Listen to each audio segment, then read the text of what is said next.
Salut à toutes et à tous, Badr Belaja, toujours fidèle à mon projet, la promotion des sports de combat et les arts martiaux. Aujourd'hui, je suis invité par la présidente du comité Pays de Loire de boxe, Marianne Codé, qui organise les championnats pré-nationaux Zone 3. Pour moi, c'était l'occasion de rencontrer quelques boxeurs qui ont fait leur preuve au passé et qui aujourd'hui sont impliqués dans la vie fédérale et associative. A tout de suite.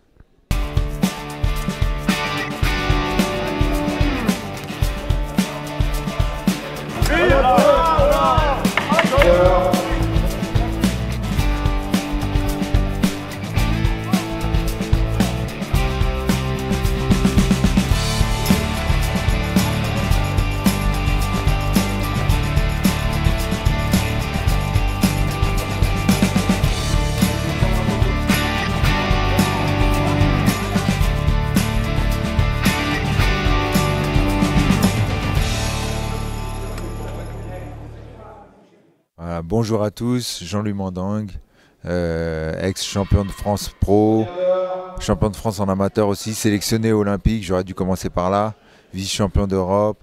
Aujourd'hui je suis coach à Aulnay-sous-Bois où j'ai fait toute ma carrière et je viens de monter, j'ai monté un nouveau club dans lequel on a des espoirs, dont un qui vient de boxer aujourd'hui. Et on a des mecs en amateur donc, et des mecs en pro, donc ça se passe très bien, ça démarre. On va essayer de faire grossir le truc et puis de laisser s'exprimer les jeunes pour leur laisser la place par la suite, quoi. Voilà.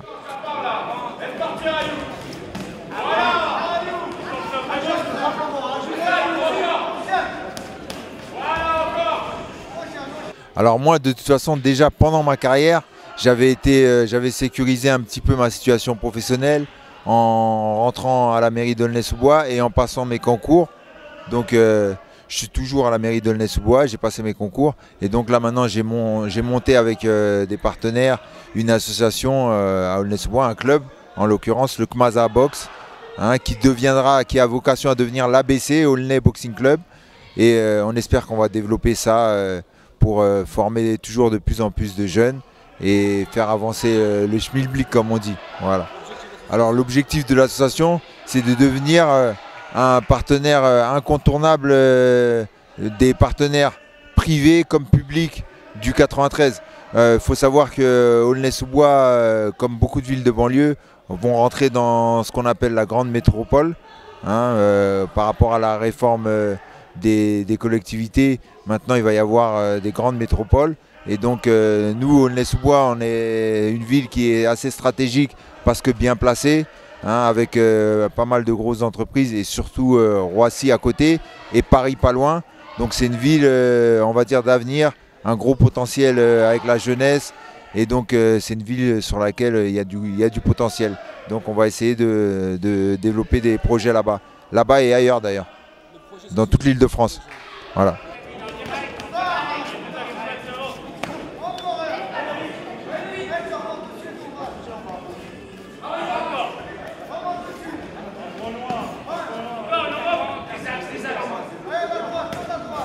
Alors déjà, nous, notre discipline, c'est la boxe.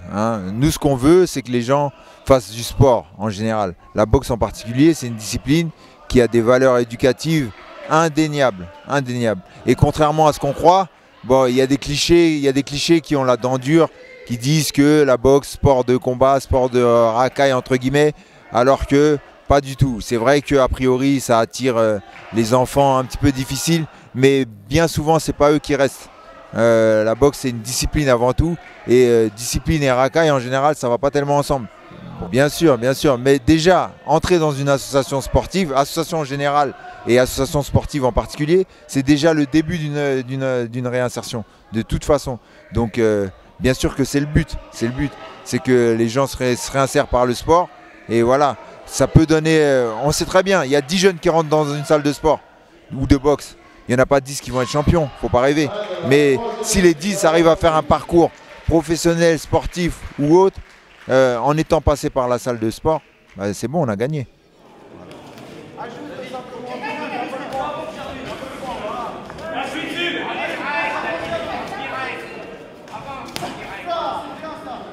Mes futurs projets, c'est de, donc, comme je disais, développer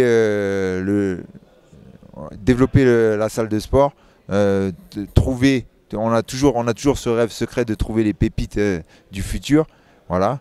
Et continuer comme ça dans la boxe, passer mes concours au niveau professionnel, ça avance bien, et aider des jeunes à se réinsérer. C'est mon but.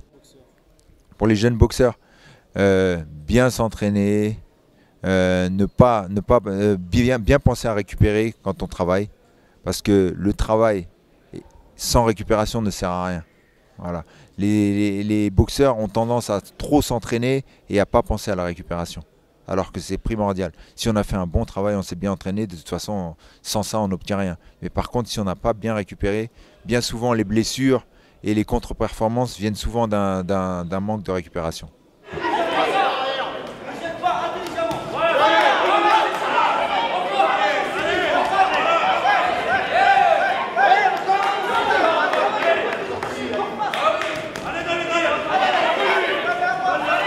Mais on ne peut que rêver. Alors la vérité, c'est que la situation de la boxe en France est très compliquée, que c'est dur pour les boxeurs, que c'est très compliqué. Mais bien sûr qu'il faut rêver. Si on ne rêve pas, le rêve c'est le départ de tous les projets, de la plupart des projets en tout cas.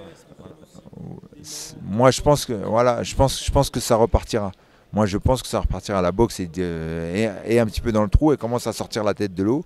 Et en plus, à la faveur des Jeux Olympiques qui arrivent cette année, imaginons, on peut rêver que des Français se distinguent dans cette compétition et ça repartira.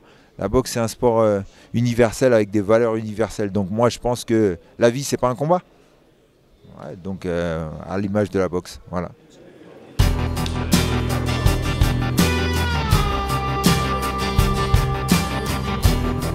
Décision unanime, le vainqueur le point rouge, Adolphe Nekalochi, comité de France.